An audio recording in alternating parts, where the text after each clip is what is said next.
5. Previously on One Life to Live. A friend asked me to go to a party last night. I guess I got pretty wasted because I ended up in a guy's room. I know I wasn't alone in there. He locked the door. I tried to get away from them. They held me down. They were too strong. They were so strong. And I couldn't get away from them. There's no way anybody has any idea what happened here last night. What we did with Marty isn't exactly routine. I mean, it's a felony, you know? Hey, wait, you can't act like nothing happened. I pray to God that she presses charges and gets a conviction against the bastard that did this to her. Do we have any idea who did do this to her? How can you guys be so sure Marty isn't going to tell someone what we did to her that night? Because I know Marty. Marty knows me. Believe me. She wouldn't dare.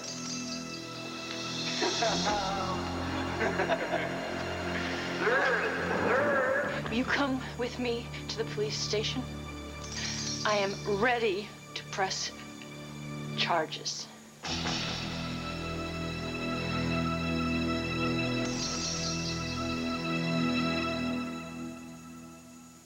Marty, I have been praying for this. I'm bringing charges against the man who did this to you. That is the right thing to do. Do you remember the name of the policewoman at the hospital? Yes. Marty gave me her card. She's a detective. Sweetheart, you will call her right away. I will tell Matt that I probably won't be around for the rest of the afternoon. All right?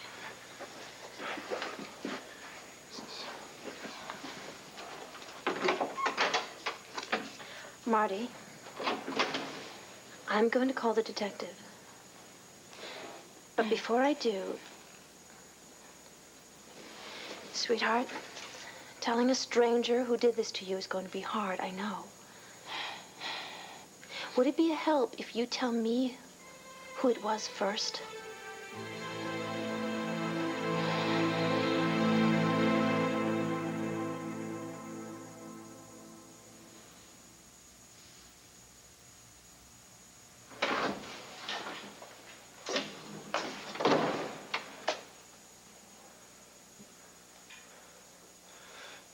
Now this is a surprise. Or maybe it's not. What are you talking about? This is a place where people come when they are troubled about the things they have done. Is that why you're here, Swade? Something on your conscience? Huh? You got something troubling you, Swade? I have got your number, Ms. Gannon. You're just one in a long line of no good women Buchanan men are better off without. So please pack up your fly-by-night law outfit and get out of my son's life. Stop. Just stop right there. You have no business talking like that. Talking like what? You've insulted the woman I love. Excuse me, would you mind repeating that? I mind. Bo, we have got a family crisis on our hands, but you're too gaga over some lawyer to even notice. No, Nora's not some lawyer. But she's a woman. They're poison, trust me. Take this Angela Holiday, latching on the poor court, dragging him down. Paul, you're talking like a crazy man right now. I'm crazy? This woman has got my grandson praying in my country club. That's crazy. Now you gotta help me stop it. Get him completely out of that snake charmer's clutches. Oh, shoot. Look what you made me do. Why don't you go wipe Oh, that forget up? it. It's just bourbon. Yeah, you'll smell like a distillery. Why don't you go? Go. Now, will you please repeat what you said? Insult the woman you what? What'd I say? You used to be married to Angela Holiday. Oh. No, I must have heard you wrong, right? Tina, listen. I mean, how could you have possibly said that when I know that that is absolutely impossible? Listen to me, Tina. Now, I know I should have told you before, but yes, I was married, and yes, it was to Angela Holiday. No, Tina, wait.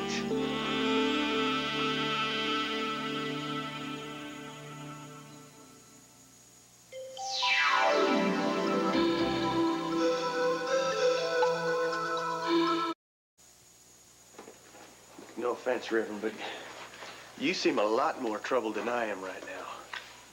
You called me to see you at the rectory. You asked me a bunch of weird questions about my anger. Towards Marty. About your anger towards Marty. I barely opened my mouth to answer you, and you 86 me. What's going on? This can't be about what went on between Marty and me. Yeah, why can't it? Or is that something you consider too trivial? I feel bad about the way things ended up with Marty. But she's the one that drinks and flips out partying, and I'm supposed to have the guilty conscience about it? I don't think so. You know, if anybody's conscience is doing a tap dance right now, it ought to be yours. Mine. Now, what am I supposed to feel guilty about? About how Marty has gone back to her old ways. I mean, she was your pet project, wasn't Marty she? never had an easy life. Never. And you better believe me, it's never going to get harder than what she's going through right now. Well, that's exactly my point. You saw that Marty was drowning. You stuck out a hand. You couldn't save her from going under. I mean, maybe you blame yourself. Hell, Rev, maybe you should let me listen to your confession here. What is this some kind of a sick joke? Is that what this is? What happened to Marty is a crime. It's not a comedy, okay?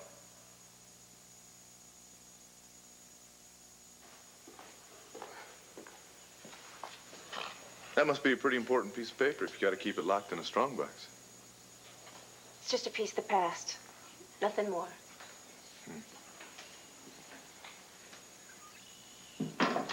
This piece of the past, it involves Kane Rogan, doesn't it? It's just old business. I guess that means that you're not going to tell me about it, right? Cord. Having faith means moving onward, trusting to the future. No good ever came up with dredging things from the past. Well, it looks to me like you're the one who's dredging things. Me? Yeah. I mean, if this piece of the past is really old business, then why did you feel you needed to pull out your strongbox and take a look at these papers again? Well, aren't you the curious one? So what were they, legal papers? I mean, they look pretty official. Cord, And they were written in Spanish. So what, you were in a jail down in Mexico with Kane Rogan, is that it? Well, now I can see why Nora Gannon hired you as an investigator. You know, you came here to lend me a hand, not twist my arm. Remember? Yeah. Yeah, I remember. Well, then why don't you get back to working on the screens? All right.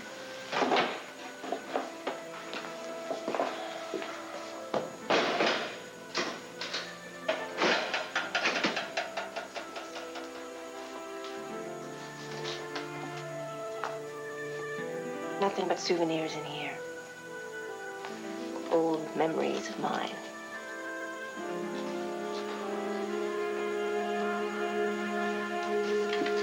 Tina, I've been looking all over the house for you. What is this? This is your suitcase, Kane. I had to get it so I could pack it full of all your little souvenirs. What souvenirs? Voila. Tina, these are things I gave you. Well, I'm giving them back to you, Kane, because I don't need them anymore. Each and every one of them. You know, I might as well put this in there, too, while I'm at it. Oh, come on now, Tina. These are our wedding invitations. What are Well, you we doing? don't need our wedding invitations anymore, Kane, because we're not going to get married. Honey, I understand that you're upset. Oh, you know, you are just so perceptive. Would you please just let me say something? No, Kane, because every time you say something, it turns out to be a lie. It's not a lie that I love you, Tina.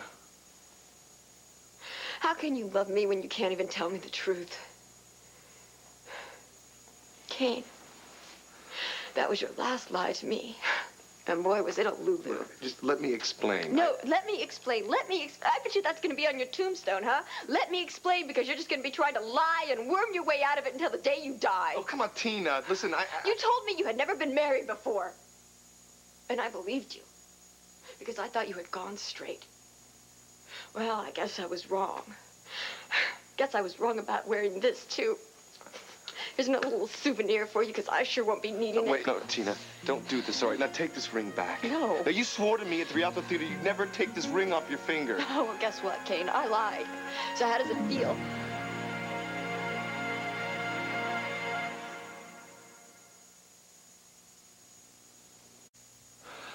I know I was wrong not to tell you about Angela before. So why didn't you? Because I was scared, Tina. All right, I was scared of losing you.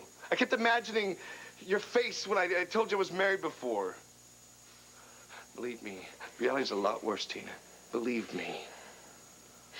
How could you not tell me something that was so important? Because, Tina, I convinced myself that it wasn't that important.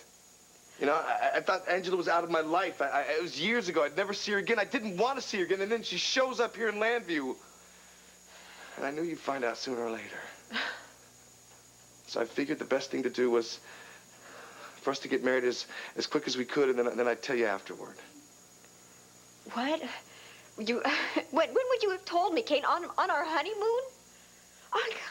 Are you were seriously thinking that it would have been easier for me to swallow a humongous lie like this just because we had been married? I don't know what I was thinking, Obviously Tina. you don't, and you don't know what I'm thinking either. No, look, just you're wrong, stop Tina. it. Listen to me. I know you. Inside and out, body and soul. I love you, Tina. All right? And I know you love me. Don't you do this to me. Look, Tina, I know I screwed up, okay? I'm not saying I didn't. But I'm not going to let you walk out of here and cut me off again. Not this time, Tina. Are you having a memory failure, or are you deliberately trying to torture me? You happy, Mama? Oh, knock it off, Pa. Get rid of her, Bo. She's rotten. Use a crowbar if necessary. No, Nora's staying. She's not going anywhere, but you are right now. Nora, would you mind showing my father where the door is? It's right over there. Oh, this woman is trouble. You mark my words. You're going to end up in the same boat as Cord and Clint. The one being torpedoed by women. Goodbye, Pa. Goodbye. Oh, by the way, Bo, I'm cutting you the hell out of my will.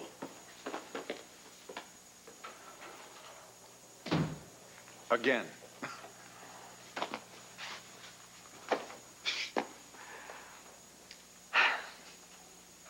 So, what do you say we kick off our movie marathon with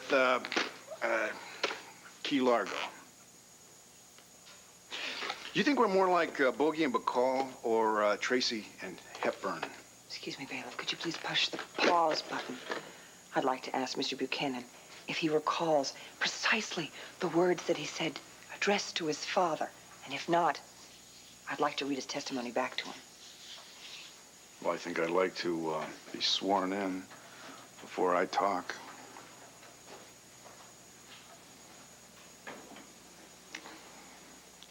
Do you swear to tell the truth? The whole truth? And nothing but the truth? I will if you will.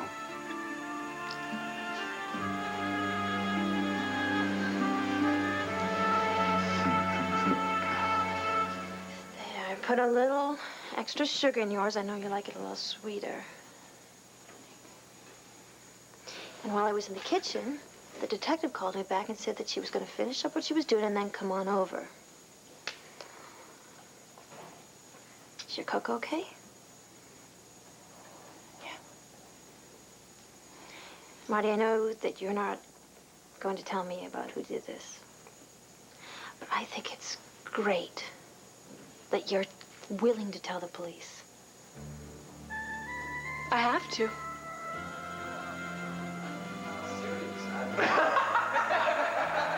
It's like the whole world just keeps going on, and for everybody else, it's just the same.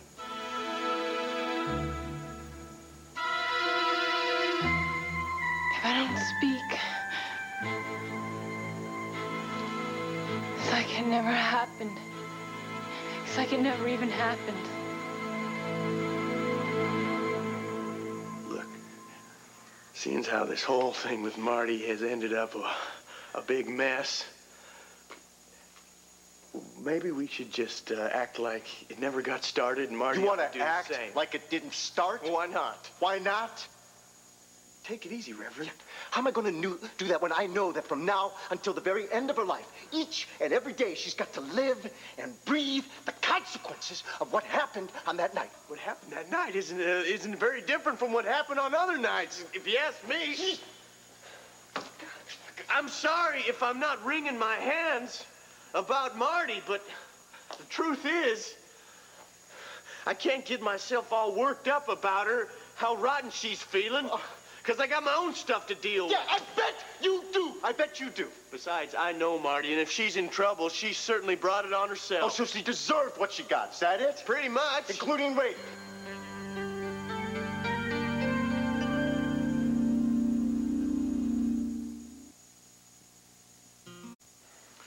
I swear. So help me God. So help me God. I told my father, Asa Buchanan, to stop insulting the woman I love. Oh, yes. Well, now, is this woman present here? Is she ever? Could you point her out to me, please? With the court's permission, I'll do better than that.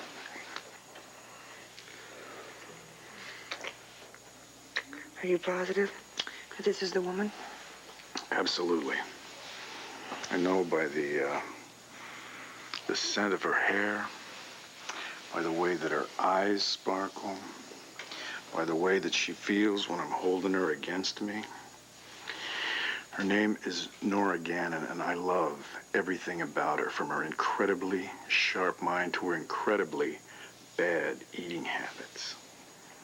And there's never a chance that you're mistaken. Impossible. But I'd like to testify just a little bit more. Not only did she save my life and restore my faith in humanity, she did something even harder than that. She made me happy again.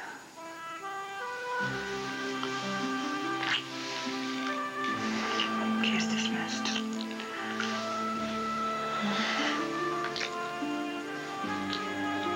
Oh, God. I thought men like you were extinct. It's true. That's why I gave up looking. And I just crammed my life full of work. I filled my life with so many clouds of legal briefs. It was too dense to even see how lonely I really was. And the clouds broke away. Here you were, sunlight looking in. And I don't know how I got to be so lucky. You love me, Mr. Buchanan. Mm-hmm. I love you. So help me God.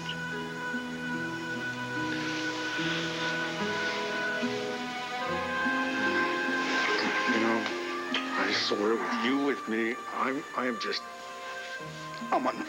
I am. God, I think, you know what? I think that we could win that jitterbug contest next weekend anyway. Migraine? Brainstorm.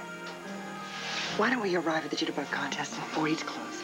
And we could take like a Packard or something up there. And I know just the place where we can rent one. I know just the place. Scotty's Car Rental. Let's just, never mind. Let's forget the Packard right now, okay? Let's just watch the movies. Now, let's just forget the movies right now, too, okay?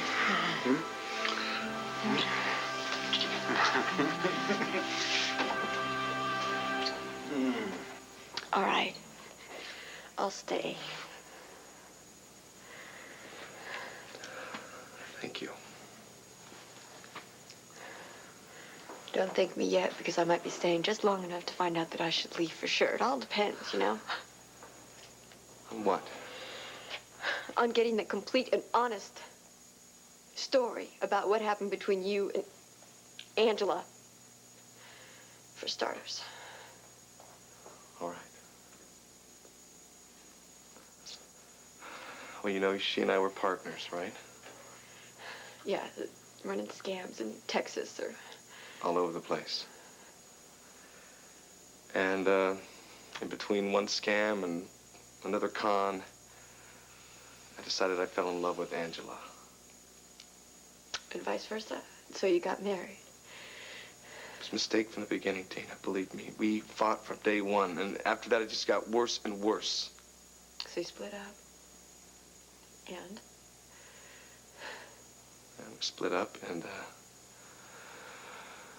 well, all right. Angela did some time, and when she got out, she got this Mexican quickie divorce. I never wanted to see her again. And then she shows up here with her curls and being all angelic, like some, I don't know, golden-haired Mother Teresa or something. If you can't stand her so much, then what were you doing talking with her at Wanda's? Because I lost my copy of the divorce papers, and I needed them so we could get married. Tina, I swear to you, I would not have gone anywhere near Angela if I didn't need those papers.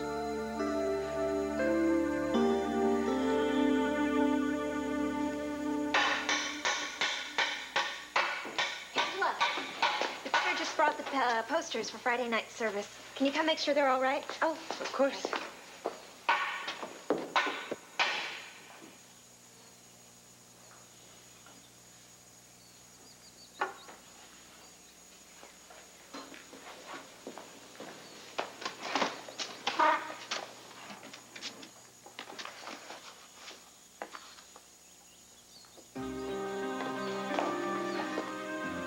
Cord?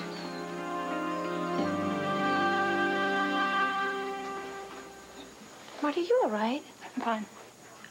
Are you taking your lupus medication? You look like you're coming down with something.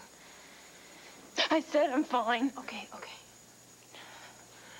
Sorry, I just can't stand all this waiting. I know, and I'm sure that the detective is going to be here as soon as she can. No, I'm gonna go see what's keeping Andrew.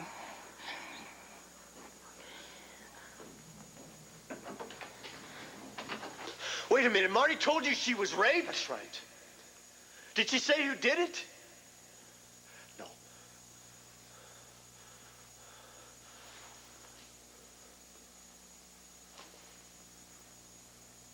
Reverend, I don't want to get in another tussle with you here, but you can't take everything that Marty says as the gospel, if you know what I mean. Now you're going to tell me that she's lying. I'm telling you, she was drunk. And believe me, the way she was taken up that night, I doubt she can remember where her hands were, let alone what happened to the rest of her. Marty loves to party. Now, what if I tell you I saw her the morning after that particular party, and she didn't love it?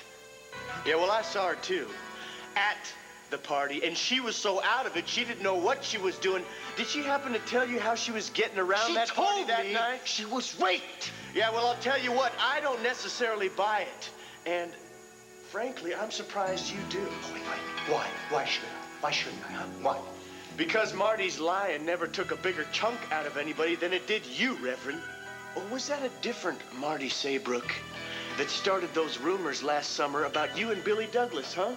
That was a different woman than the one now. Yeah, well, I thought so, too. I thought she changed, but I was wrong. We were both wrong. I saw her at the party, and that changed my mind. Stop now. You just stop. Reverend, I've heard Marty Saybrook stories at Rhodey's way before I ever met her.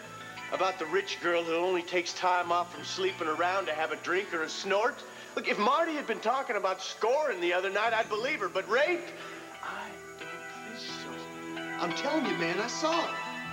She was coming on to every guy in the place. They were hanging all over her.